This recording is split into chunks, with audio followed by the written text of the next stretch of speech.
I got the cash in the bag, stadium packed. Born a rock star in this life, gonna live it up on the attack. Baby, I'm bad, I just wanna get caught up in this life. I'm crazy, I'm mad, doing no cap. Only God wants you, better go live it up. Cash in the bag, stadium packed. Baby, I'm bad. Alright, the two halves are bolted and torqued down.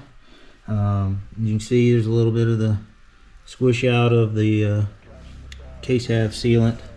Goes around.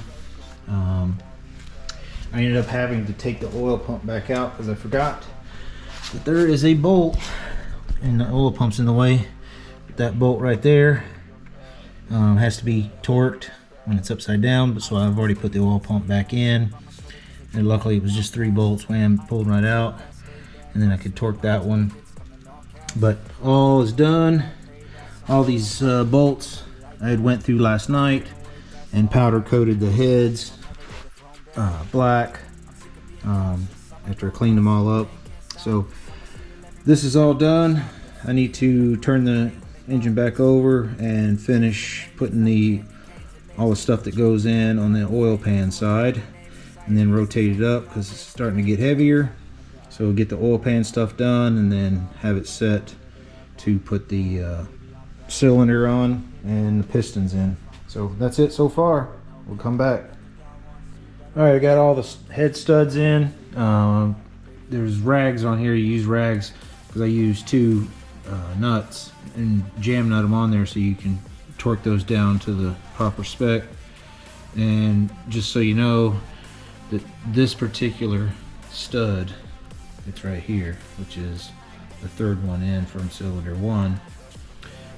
It has a step on it because the threaded hole goes all the way internal to the crankcase, so it's open, so the stud stops the thread from going down into the crank. So anyways, when you put your stuff together, always make sure you put rags around it. You drop one of the nuts or anything else inside that crankcase, you got to take it all apart if you can't get it out. So I'm getting ready to do the pistons. I just cleaned up the pistons and the wrist pins and everything, and I got all the bores for the connecting rods all cleaned up. So I'm getting ready to put those in. Same thing, you know, put rags around. I'll get some more rags, put around the pistons. Make sure you don't drop like the circlip when you're putting that back in on the wrist pin. So here you go, and we'll come back when the pistons are on and getting it lined up for putting the cylinders on. That's it. Alright, pistons are installed. I got the lower cylinder gasket in, the alignment dowels. So I just need to start sliding or get these lubed up. They're all clean and the circlips are in. So we're all good here. I'm gonna get the cylinder all done up and put the new seal O-rings on the bottom of it, and we'll start getting it together. So we'll be back. Alright, the cylinders is on. If you've never done this before, take your time trying to put those pistons with the rings on it. You basically got to sit there and work those pistons. Basically you want them where, see the crank pin, it's about halfway. This pin right here, have about halfway, so all the cylinders are about equal. So when you start sliding it down on there, you can just work the pistons so they're, and you just keep working them all one down. You'll see it when you're trying to do it. So that's the best advice I can offer. Once you get all the rings in and you get up to the oil ring, it pretty much just almost falls in place. So I mean, it takes a little bit of pressure to push it down on all the pistons, but for the most part it's in. I got the head gasket on. I'm getting ready to put the other time and chain guide in and set the head down in place. So this is where we're at. Stay tuned. Alright, the head is sitting in place. I wanted to point out, make sure you keep tension on your timing chain, because if that chain comes off the gear down there, it's a pain in the butt to get back on. You have to just get something super skinny, long, and try to fish it back on there, because I know I just did it. So anyways, try to do what you can to keep the timing chain on. Once you get that in there, then you'll have your front and rear guides in. I haven't put the nuts on yet. Another thing you need to keep focus on or remember is that the side that has the 2 seals on it, that is the side that get the copper washers that go on the head. The rest of them are just steel washers. So we'll get this all torqued down and kind of go from there. That's it. All right, head's in, it's been torqued.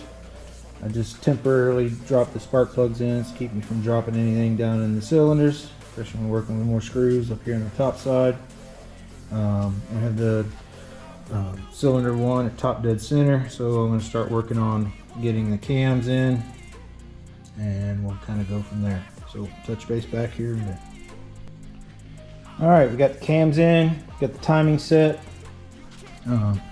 Top dead center on the number 1 cylinder, and the timing marks lined up, and then you have an E and an I on your timing gear, and this dot down here will be relative to the I for intake side, and then you have a I and an E, so the second dot or the lower dot for the exhaust.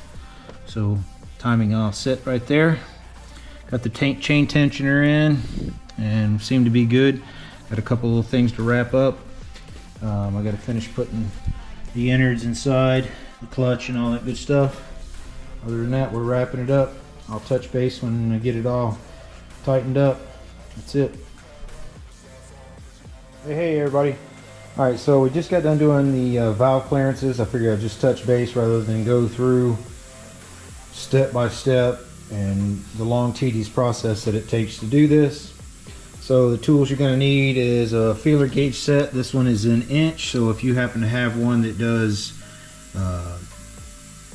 tenths and 100ths on the millimeter side, then yay, you go for that. All I have is an inch. I have a metric, but it doesn't go down thin enough in increments. It goes in 0.1 increments, not fine enough for this. So for the intakes, you'll need 4, 5, and 6 for your feeler gauges. 4 being the minimum, and 6 being the maximum. It's basically, I believe the book is 4.3 to 6.9. Hold on, let me see. I have the manual here,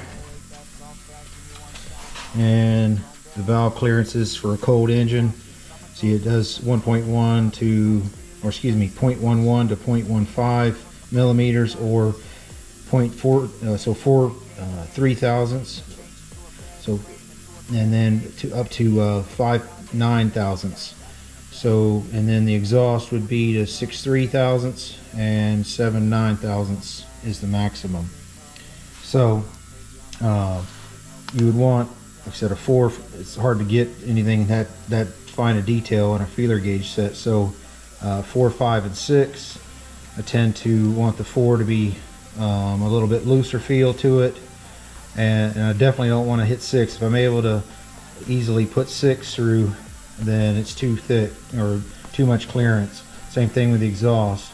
If 6 fits in there really, really easy, then it's too loose, and if you can fit an 8 in there, it's too much. So you only have a 2/1000ths of an inch, a little over 2/1000ths, 3/1000ths of an inch to play with. Now when you get these shims, the shims come in 0.05, which is about 1.9/1000ths of an inch increments. So you can only technically go up 1 or down 1. So you're gonna have to play around with it. There's probably other shims that have maybe a 0.25 difference. I didn't see anywhere I looked, so all the shims that I have are all in 0.5 increments. So I went through and got the best I could. Basically, the valve seats were relapped and stuff in there. Generally that takes the hardened finish off. So when this engine runs a little bit, it's going to flatten out the new surface on the valve seats. So potential I could gain a little bit on that. So I wanted to stay above the minimum but below the maximum and some of them are right on the maximum side. So I figured I would go ahead and get it done at that point, and then once I run the engine, put a couple hours on it, I'm going to recheck it again, make sure they're good. When you check them, make sure that your lobes, the high point's basically in line with the valve. That gives you your most clearance. When you go to change them, you're going to need another little tool. Hold on a minute, I'm doing this with one hand. You need a tool that looks like this, and basically you turn the lobe where it's pushing the valve down, and then you install this in here. Then you got the bolt holes in here, so you only need one screw, and it's universal, so there's two holes that lock it in here, and that holds the cups down. And then once you get this installed, then you can't rotate the lobe towards the tool, you have to rotate it away from the tool. Once you get the lobe clearance, you'll probably want to be around the, I don't know, 12, 1 o'clock position. Then you come in with a small flat blade screwdriver, and I used to have one laying up here, but I probably already put it up. But you'll need a small flat blade screwdriver, so you can come in, there'll be some there's a little gap in there, so you can get a small flat blade screwdriver there, and you can pop the shim up, and then you change, you see what your first measurement is with them, and then you determine what, if you need to go up or down with the shim, and then pop it out and go to the next 0.05 up or down, install it, and then recheck it. And you'll you'll definitely need that tool. You'll never get it out, get those shims out of there. So that's basically it for doing valves. I already went through this whole engine, got it done. I'm fixing to install a manual chain tensioner. I have the stock one in there, but I decided to get a manual chain tensioner. These are prone to fail, and this one's kind of a pain in the butt to get it fine-tuned so that you have the right amount of chain tension here.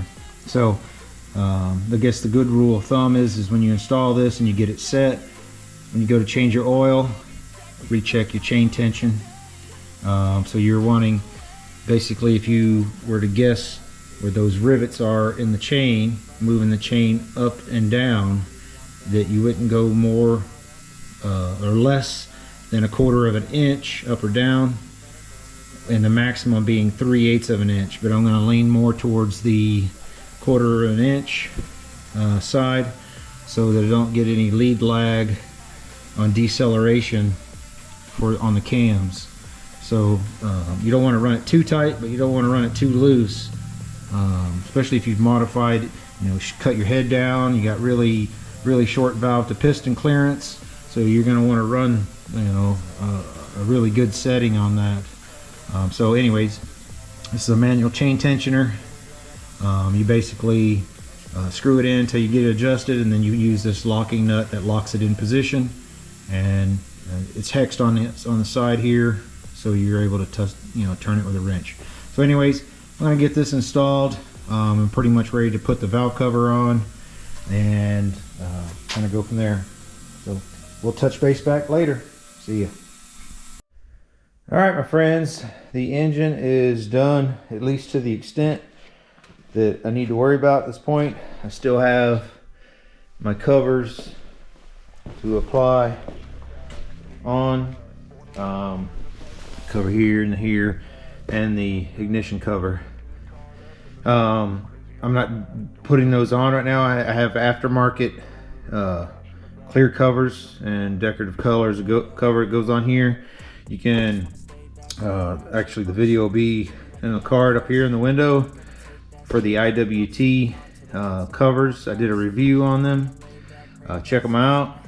So as she stands, I'm going to stop now. The only reason I didn't put the covers on was because I don't want to scratch them or potentially damage them until I get the frame done. The weather's been kind of nice. I have the frame stripped down here. I just got to make some caps to cover up the neck bearing races, and then the frame's got to get sandblasted. Actually, I got a couple little things I have to do to the frame to make sure everything fitment with the subframe and stuff, and then I'm going to strip the paint off of it and apply it to the engine. So henceforth, the reason why I didn't put the covers on there is because I want to be able to put the frame on and not worry about scratching something. You know, the paint on the engine is, I can do touch up and not be as bad, but on those covers they're pretty visible on the exterior surface. So I don't think I'll scratch anything, but I'd rather be safe, being the money I paid for those covers. So anyways, check out the video and we'll wrap this one up as the engine assembly. So that's it. See ya.